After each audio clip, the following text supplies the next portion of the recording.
This Steve Jones Show podcast is now loading. The Steve Jones Show podcast is presented by Sunbury Motor Company, Purdy Insurance, Brewers Outlet, and NIL Game Changers.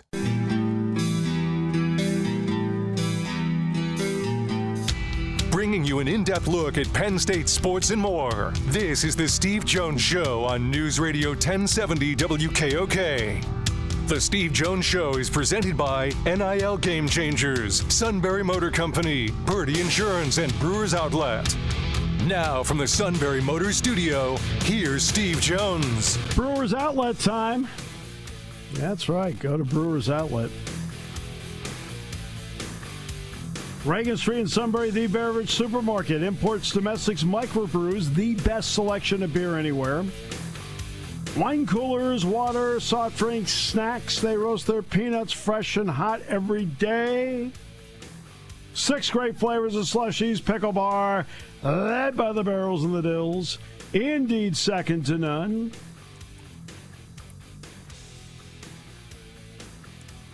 All at Brewers Outlet, Reagan Street in Sunbury, the beverage supermarket. And we're in the Sunbury Motors studio. Sunbury Motors, 4th Street in Sunbury. Sunbury Motors Kia, routes 11 and 15 in Hummel's Wharf, and online at sunburymotors.com. Back during the break, I actually sent a text over to Sunbury Motors about a couple of vehicles I'm looking at. So, it's that time. Yes, it is that time. Does that mean if you come down for it, we're doing a live in-studio show? Probably. I would think that it's probably a good possibility. Yeah, I would do a live in-studio show. And then I can brag about the vehicle. And then you can make fun of the suit live. Oh, I'll do it right to his face. He knows that. Oh, I'm well aware of that. I'll tell you, he's had a lot of fun moments, and then he also had one that concerned me. And the one that concerned me was the one where he was having a couple of health issues, and we were playing at Susquehanna Valley Country Club, and he hit a ball. That 9 tees that par 3 up the hill. All right, and that's the 9th hole. And he hit one, and he didn't, for whatever reason, he didn't hit it well. I think he topped it or something, which he normally doesn't do, by the way. Normally he gets the ball in the air. It's just a question of direction, because he just doesn't play enough. Because I think if he played more, he'd be a very good player, to be honest with you. So I'm not kidding around here. This is all kidding aside. All right, and he went down, and again, he was struggling physically at the time. And I remember he went down the hill to get the ball, and he was really breathing hard. I was like, oh boy. It scared me. Right? I was really worried for him. All right. And, it turned out in the end everything was fine, which is, that's why you can tell it now. I was like, oof. But we've talked about the drive that went around the 6th fairway and came down in the 7th, and it's like, and it's like 6 inches from the twine. I'm like, that. I said, you can't call that the straightest drive. I said, as witnesses, it was anything but straight.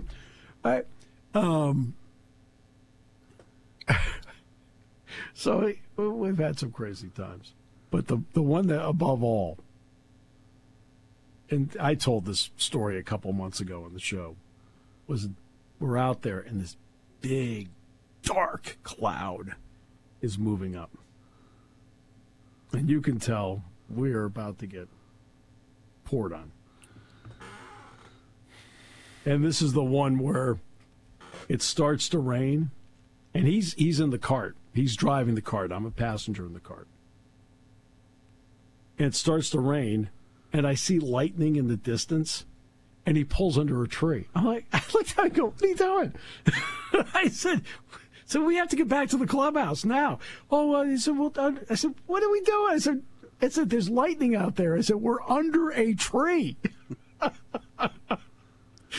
With metal clubs. Right. And I said, move over.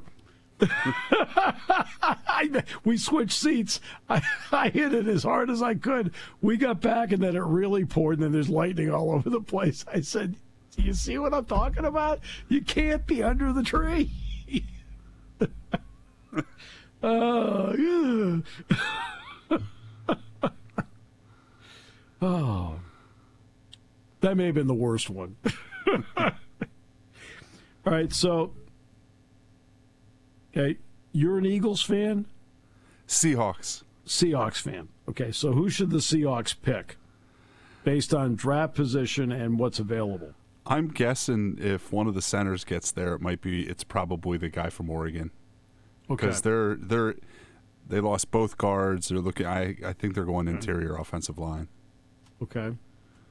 I'll tell you, there's another really good center out there that I keep looking at with the Steelers. I'm not saying first round pick, but Zach Frazier from West Virginia. Watched him on. Obviously, you see a lot more on the video in my job than you do in like doing the game, because again, what am I doing? I'm following the ball, right? Boy, he could play. And I guess he had a really good season. So he may not be a round one guy as a center, but I think if somebody picks him up in round two, and I think probably early in round two, but somebody picks him up in round two, I think they're going to get a guy that can really play for them and play for them for a long time. If he stays healthy, of course. Well, what I read on him, and I like that in my offensive lineman, he's also a 4-time state wrestling champion in West Virginia. Yep. So he has an amateur wrestling background too. Exactly, which means he's going to bring that kind of mentality to the table when it comes time to block. And plus, look, you see over and over again the academic pedigree of wrestlers, over and over again, very high. Because, again, I think part of it is the ingrained into them the discipline of it, right? The work ethic, it's, a lot of that comes into play.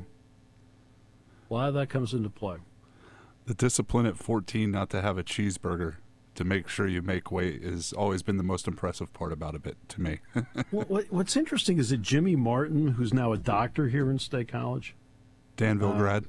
Yep.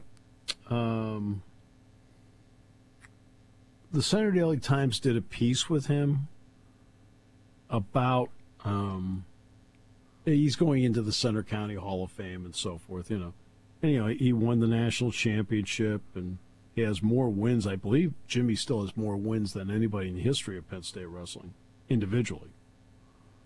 And what was interesting was he had to put in so much work over and over and over again, over and over and over, that it sounds like it stopped being enjoyable to him.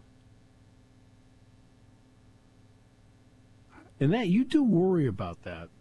Like you throw so much into it all the time, and it just reinforces to me that you need to have a break somewhere along the line, or at least some outlet somewhere. I mean, you can go back to this past weekend at the Jordan Center and some of the emotional releases, both good and bad, from those wrestlers after they were done with their weekend. Yeah, you're trying to get to the pinnacle of the sport, and that's the Olympics. And in wrestling, that's the pinnacle. All right. I don't think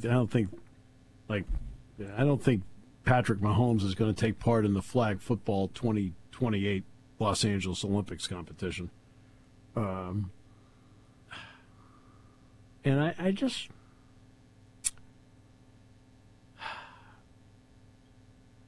You need to dedicate yourself to what you're doing. But, for example, I remember, I think it was just Oh, I know what it was.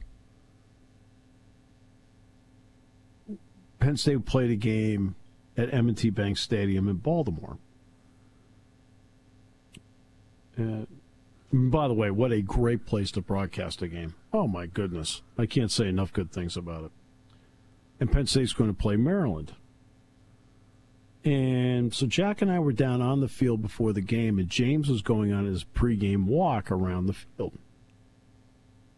And he stopped to talk to us about, like, hey, look what they did to the stadium here to make it look like Maryland.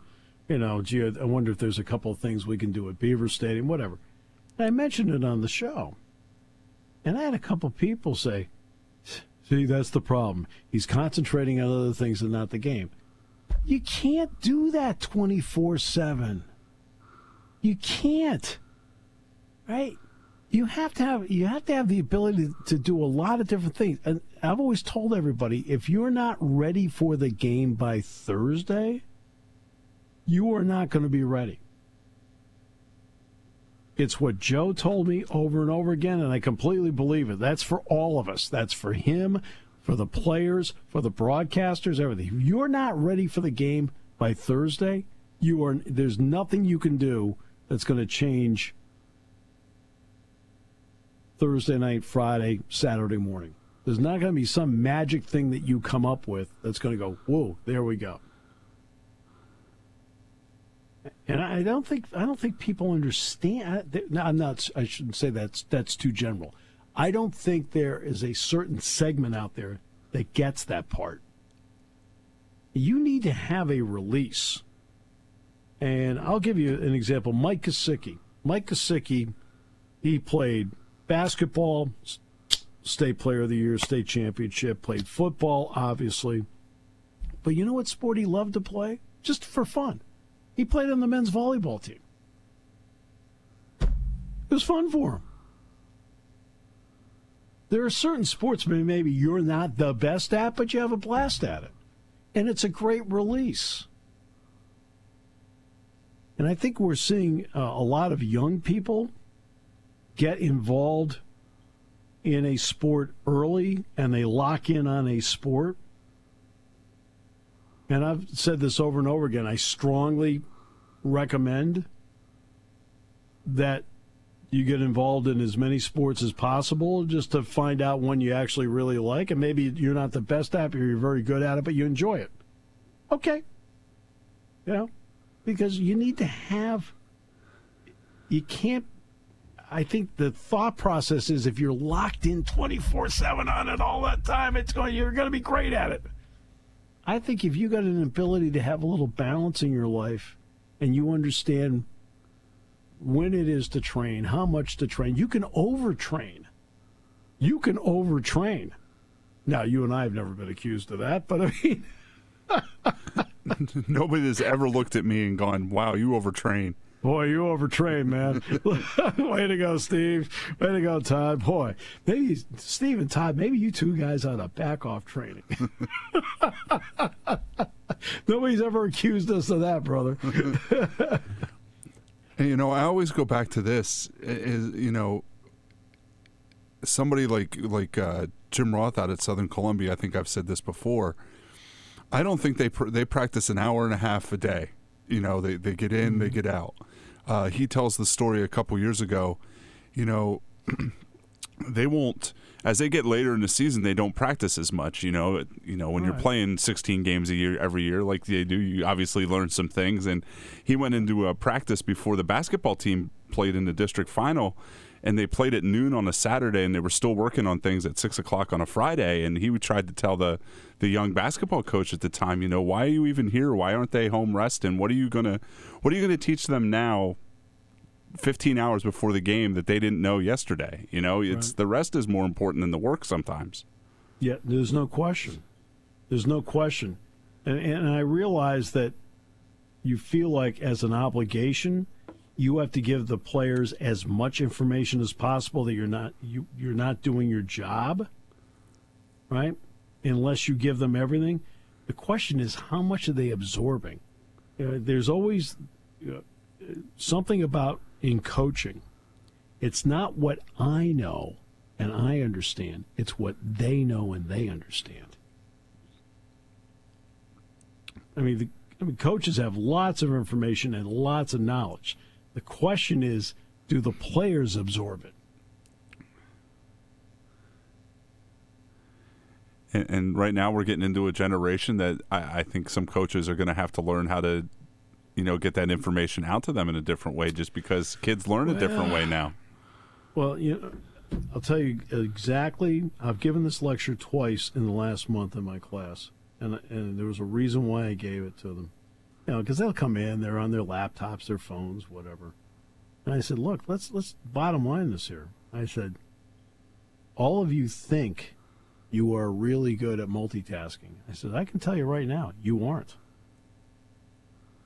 And I can tell by how assignments are handed in as to who actually listened, as to how to do it, why to do it, how precise it is in terms of, and I don't mean precise in terms of their presentation. I mean in terms of, it's 2 minutes, it's got to be 155 to 205, and I'll get a 237 one. I'll get one that's 132. I'm like, oh, I said it 8 times. Like over and over and over again. I wrote it on the board. Right? And I said, look, I said, I know that a lot of you, because of the pandemic, really locked in more on your devices. I said, and you think you're really good at multitasking. I can tell you you're not. I said, you need to concentrate on what you are doing at that moment. If you want to take time later to look at your device, look at your phone, whatever it may be. I said, go ahead, on your time. I said, but when it's time to concentrate on something, you need to concentrate on it. I said, when you're driving, right, are you looking at your phones? I don't know if you want an answer to that. No, but they all looked at me. Well, no, I can't. Because it's been imparted to them over and over again. No, we can't do that. Can't do that. I said, well, that's the same with everything you're doing. I said, if you're not concentrating on what you're doing at the moment, I said, because I told them over and over again, take care of the little things. The big things take care of themselves. Well, one of the little things that you need to do, okay, which is a big thing, is concentrate. Lock in. Don't take for granted what somebody's telling you. Don't take for granted teaching points. Don't take that stuff for granted. Right? If you want to go back and, I had one young person in the class. One day I said, what are you looking at on your laptop for? He says, I'm looking at the hockey transfer portal. I said, during class? I said, something you can't find out at 10 o'clock when we're done? So we're only here for 50 minutes. I said, what profound thing is going to happen in the hockey transfer portal that it will still be profound, 25 minutes from now? And that's an issue. Ooh, Penei Sewell, 4-year deal, $112 million. The Lions, by the way, Detroit Lions, doling out some cash today. Because St. Brown signed today, too, didn't he? St. Brown signed a big contract, Penei Sewell. But, the Penei Sewell signing is interesting because it does bring up another point about today's game. Remember when the Bengals had the 5th overall pick. They already had Joe Burrow, who had been the 1st overall pick the year before. And in the 5th pick, most people had them, hey, take Penei Sewell from Oregon to give Burrow protection. And the Bengals didn't do that. They drafted Jamar Chase, which then, of course, opened the door for Sewell to go to Detroit. Now, Sewell has turned out to be one of the top offensive linemen in the league, correct? No, not only is there any doubt about that. No. Big-time player. But in today's game, because Burrow has mobility,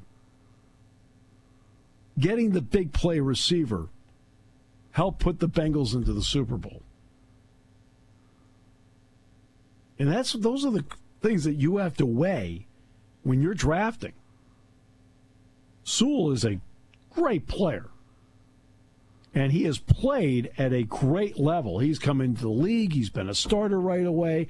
And he earned his 4-year, $112 million contract because he's that good.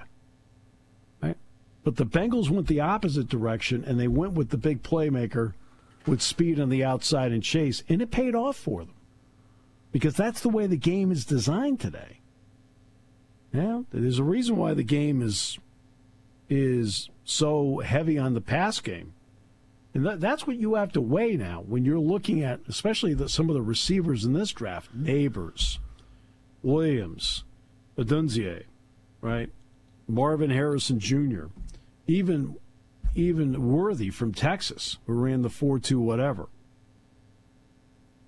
You have to take a long look on the payoff between the great receiver, as long as you've got the quarterback, and maybe drafting an offensive lineman like Olu or John Alt. I think that's an interesting choice that GMs have to make. By the way, speaking of GMs, you saw Brett Veach got a contract extension. Yes, so did Andy too, I think. Yeah, with the Chiefs. Okay, we'll take a break. This half hour brought to you by Brewers Outlet, Reagan Street in Sunbury, the beverage supermarket, here on News Radio 1070 WKOK. When car repairs get difficult. Well, I just don't know. Me neither. We get good. Sunbury Motors. More than quality new and used cars, Sunbury Motors specializes in complicated auto repair diagnosis. They can handle intricate repairs and even complete auto body with service open Monday through Friday, 7 till 4. And Sunbury Motors has made simple repairs easy. Maintaining your vehicle is necessary. Finding the time to do it is difficult. Welcome to Sunbury Motors Quick Lane. Just walk in or call ahead. Relax in their remodeled waiting room with Wi-Fi, beverages, and snacks. While Sunbury Motors factory-trained techs take care of your oil change, tire alignments, brakes, and inspections. Quick Lane, 6:30 to 6, Monday through Friday, Saturday, 6:30 till 2. Sunbury Motors, Ford and Hyundai, North 4th Street, Sunbury. And Sunbury Motors Kia, routes 11 and 15 in Hummel's Wharf. We take the out of auto repair. Spring has sprung, and it's time to dust off those insurance policies. For over 100 years, the Purdy Insurance Agency has been protecting families and businesses of the greater Susquehanna Valley and beyond. With the experience of our trained and knowledgeable staff, you can rest assured that your needs will be evaluated and met by some of the industry's best representatives. No matter what your insurance needs are, call Purdy Insurance today at 570-286-5855 or visit our website at purdyinsurance.com to see what we can do for you.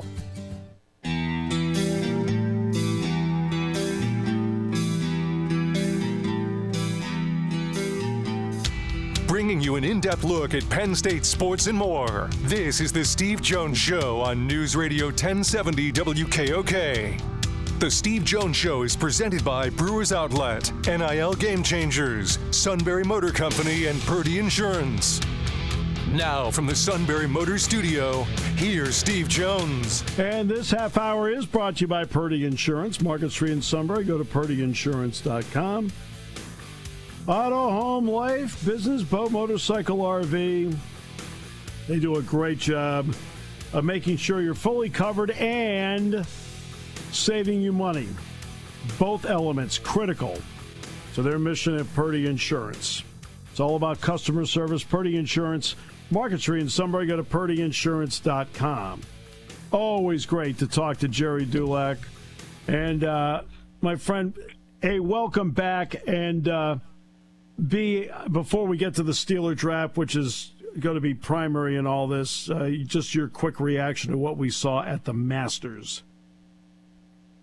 Well, it's what we've been seeing, Steve, all along. And first of all, good afternoon to you, my friend.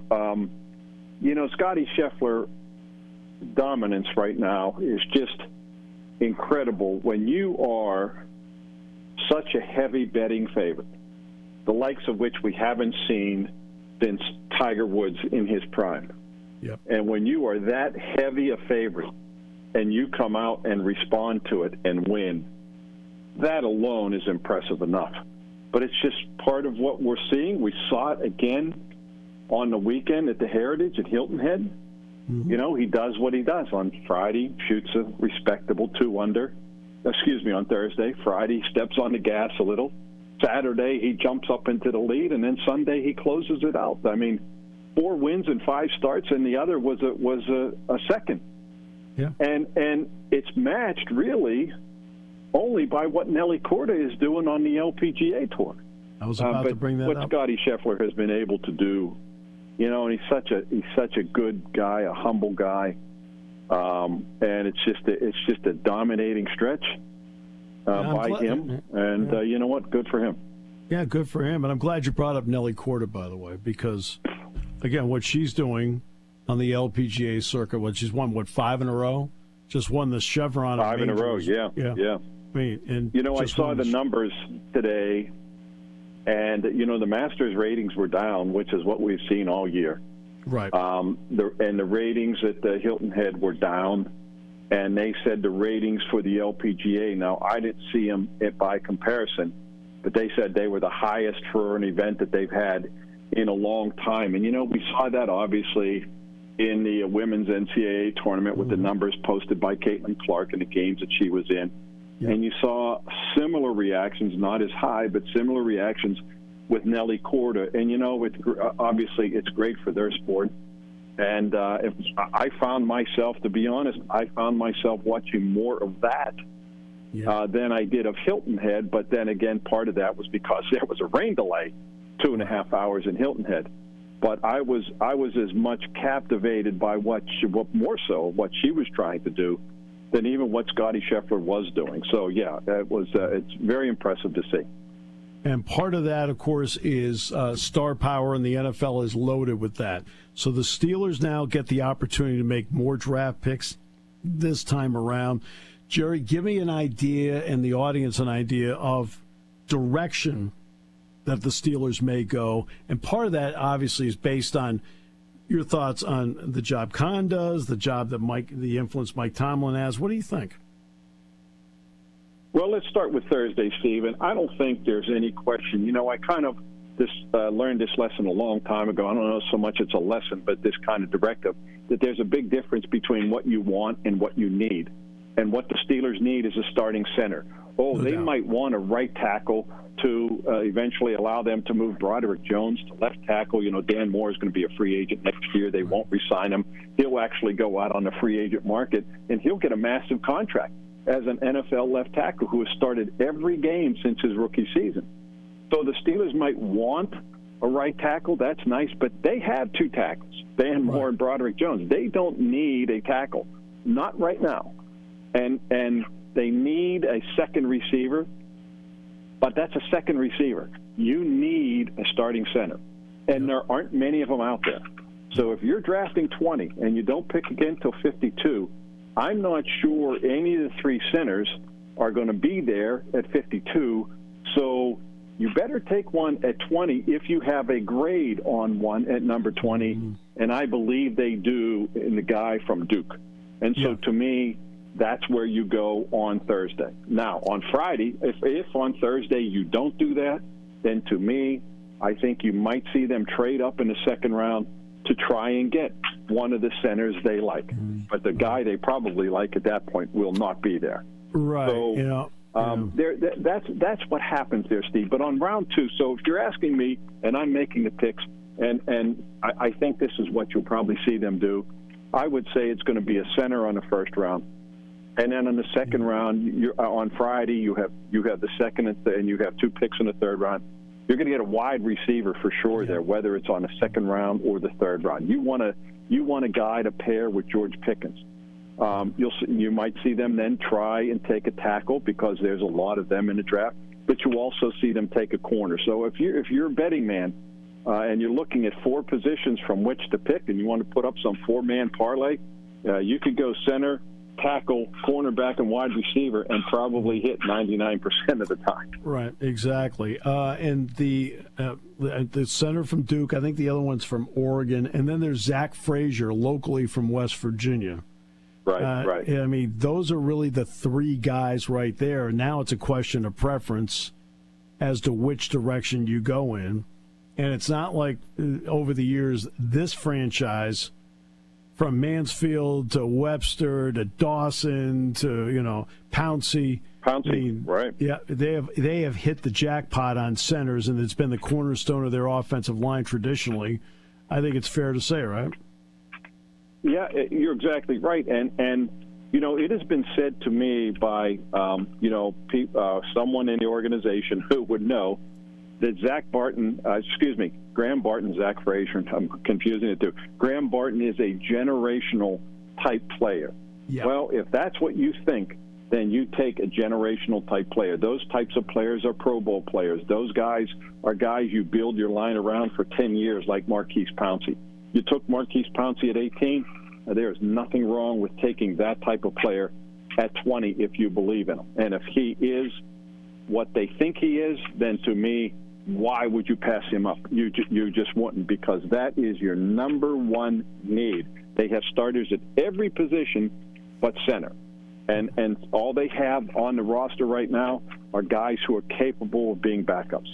So it's why, to me, to pass up that opportunity, and yeah, the other two guys are Zach Frazier from West Virginia and Jackson Powers Johnson from Oregon. But I don't think they have those two guys rated as highly as they do Graham Barton. Right. If your grade is generational player, okay, it eliminates choices.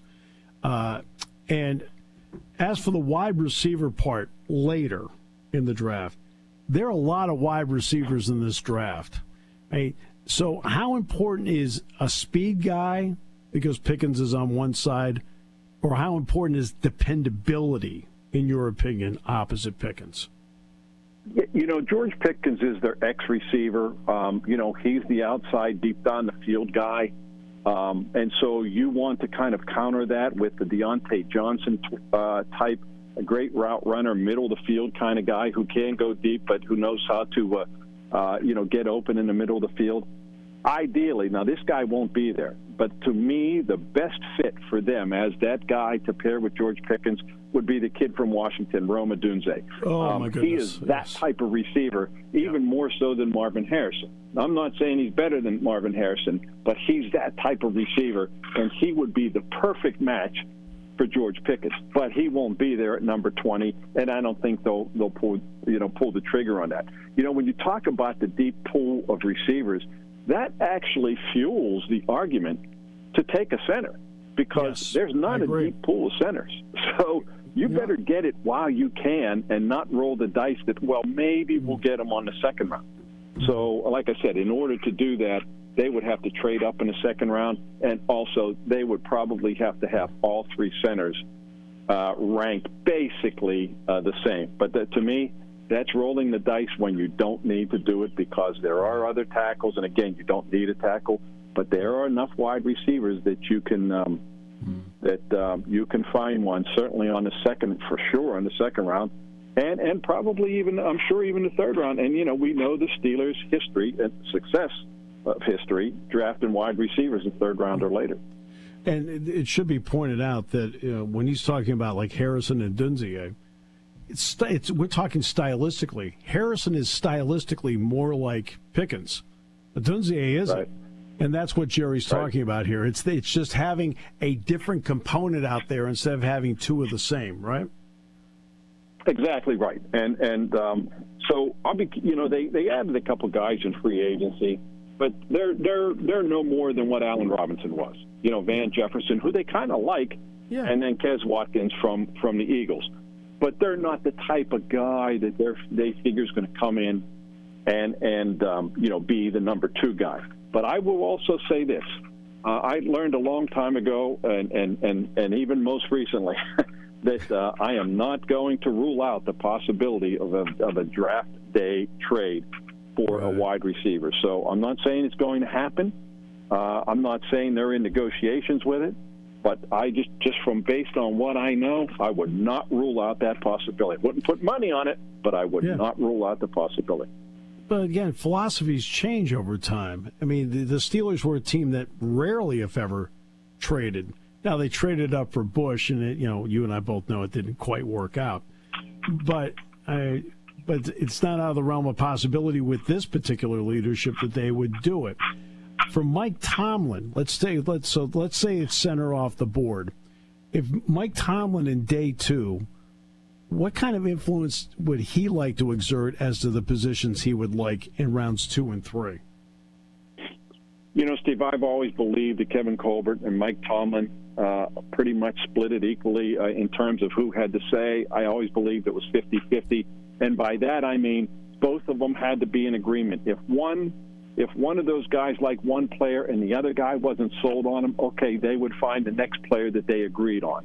And vice versa. If Kevin Colbert liked one and Mike Tomlin wasn't sold on him, I think they would try to go to the player that they both agree upon. And I really think for the most part, it works the same with Omar Khan. But because Omar is newer to the role, this is only his second draft, I would be willing to say that probably Mike Tomlin has the upper hand. But Mike Tomlin isn't going to draft a guy that, say, Omar Khan doesn't like or Andy Weidel didn't like. I don't think that's the case. But I do believe, because of the newness of the regime, that Mike Tomlin, being the guy who's been there 17 years, now 18, is going to be the guy, if there is such a thing, who has the final say. I'm not surprised that it looks like the Steelers are not going to pick up the option, the fifth-year option on Justin Fields. And of course, you're not going to do that with Russell Wilson. What's just your thought on where that stands right now in a wait-and-see mode? Steve, I was told shortly after the trade for Justin Fields that they were not going to pick up the fifth-year option. So what I saw out there by breaking news from ESPN is old hat. That was not going to happen. And why would it? They'd have to pay him $22 or $25 million this year, and that's preposterous. But what they will do is I think you will see them give him a contract extension of at least 2 years to keep him around. They didn't bring him in for a one-year trial. And with Russell Wilson, the idea is both from an intent, both from Russell Wilson's part and the Steelers' part, is that they will sign him to a longer contract after this season. It's a bit of a show-me deal. Show me what you have left. But they went into this agreement with the idea from both ends that they are going to do another contract after this year. So, none of this, both of those acquisitions have, they're, like I said, they're not one-year rentals. They're planning on going forward with these guys, unless, Russell Wilson would just bomb out and show that and show he has nothing left, which I just don't believe. So I think you're going to see both those guys receive some kind of deal. I think with with Justin Fields, it might even happen before the season starts. Get that contract extension to lock him up to make sure there's no free agency, departure next year.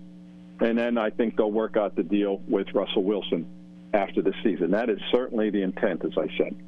All right, so give us an idea of what your draft weekend is like. What are your responsibilities, and how do you need to spend it?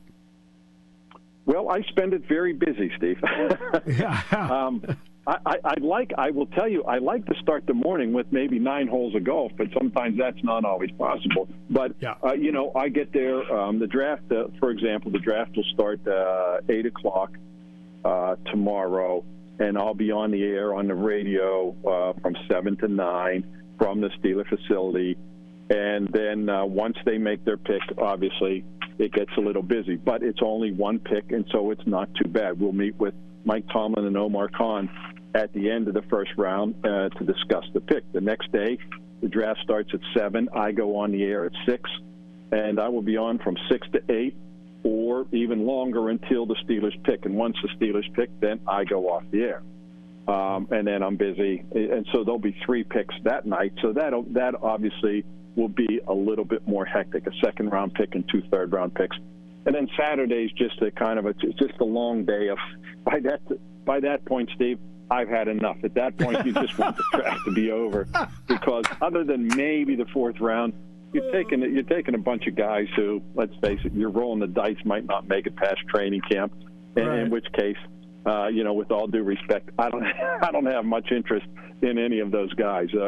So that's kind of what it is for me. And I look forward to the first day. I think everybody does. Let's face it. Yeah. Other than crowning the Super Bowl champ, Steve, it's the most anticipated moment in the league all year. Thursday night, the number one pick in the draft. Who's it going to be? And so it generates a lot of excitement and a lot of hype and hysteria for sure as well. Oh, by the way, I heard the best evaluation of Caleb Williams of anybody. They said he is great in havoc situations. The problem is most of the time he's the one that created it. Yeah, that's pretty good. That's pretty good. I'm certain he'll be off the board first, and then we'll see. Last year, 3 quarterbacks went 1, 2, 3, and there's a good chance you might see 4 go in the first 4 picks. J.J. McCarthy being the wild card there, and I think some trades will have to happen. And then I think Michael Penix will go, I'm going to guess, in the upper half of the draft, I'm guessing. And so that'll be 5. And I think Bo Nix will probably maybe late first round, early second. Yeah. I said earlier, you know what? I feel that there will be 6 quarterbacks in round 1 somewhere. Yeah. In round 1. Yeah. All right. Yeah, and the six being who? Oh, Bo Nix, Penix, McCarthy. You think, Bo, no. You think, right. That's right. Entirely feasible. Yeah. I mean, Bo Nix, I was not a big Bo Nix guy because, you saw him against Auburn, Penn State. Am I right? Was that the game? They play him? Or am I wrong? They played him. No, he played. He played for Auburn. And you know what, Jerry? Wasn't it versus Penn State, and he was terrible? I didn't know what to expect from him. And while he wasn't great, he was better than I thought he would be. He stayed away from the big mistake, which has always been his biggest problem. He didn't make a big mistake in that game. Penn State just beat them. All right? Yeah, but at Oregon, obviously, in a better system, it's kind of like Brock Purdy in the 49ers. Steve, I'm convinced that if Mac Jones played in a 49er system, he'd be better than Brock Purdy. Because that's the type of system he would work best in. So I think Bo Nix certainly benefited from that from the system in Oregon, and if he gets in the right system in the NFL, he could be good. And if he's not in the right system, I just think he might be a wasted number 1 pick. If Mac Jones had Trent Williams as his left tackle, Deebo Samuel, Ayuk, and Christian McCaffrey and George Kittle, right? I mean, that's a big part of it. Right? Exactly. Yep. I mean, that's the problem with being. And Carl Williams, Caleb Williams' father, made that point about the draft, right? Trevor Lawrence so far has been in the Hall of Very Good in the NFL. He's not great, but what does he have to work with? He joined a 1-15 team. Well, guess what? 1-15. You don't just a magic wand and suddenly you're 15-1. It's not how it goes. Right. All right. Get the clubs ready. You and I need to go out, relax, and hit a few. I certainly hope we can. I know there's a tea time up at Sunny Hannah waiting for us. Yes, and I know Mr. Ham has talked to me about this, so here we go. Yes, he has, and I every time I see our friend Ronnie Moeller, who I just ran into him a week or so ago up at the Chartiers, I remind him of that date is pending still. We're going to make it happen. My friend. I hope so. Enjoy the draft, but then enjoy a great round of golf on Monday after it's over with.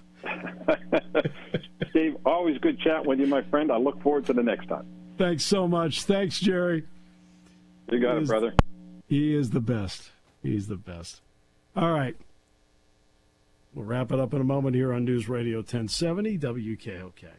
Party time, game time, or just fun time. Doesn't matter what time it is because it's Brewers Outlet time. The Beverage Supermarket has the area's largest beer selection. Imports, microbrews, ciders, and domestics. Pick from over 100 ice-cold 12-packs and dozens of 24-ounce singles. Soda, snacks, hot sauces, fresh roasted peanuts. Make it one-stop party shopping, and don't forget the pickle bar. So whatever you're celebrating or just doing it up, Brewers Outlet, Reagan Street, Sunbury wants to see you. And thank you for your years of patronage. You want your young athlete to get the most out of life and NIL. You need a roadmap, a strategic approach. NIL Game Changers help student athletes earn while they learn in their collegiate journey. Driven by former student athletes and coaches who work as NIL sports agents and content media designers, they'll guide both student and family, starting with high school students looking toward college and those already in college. Get a seasoned team of marketing experts with a background in athletics and coaching. Visit NILGameChangers.org, the ultimate destination for name, image, and likeness opportunities.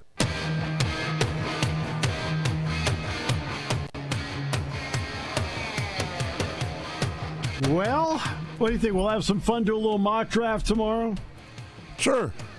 Yeah. That sounds like a plan. I mean, we can get them wrong like everybody else. There's no doubt about that. I'm an expert. I've gone through every tape. I've looked at everything. He's twitchy. Okay. That might be another problem, though, if he's just twitchy. He's twitchy.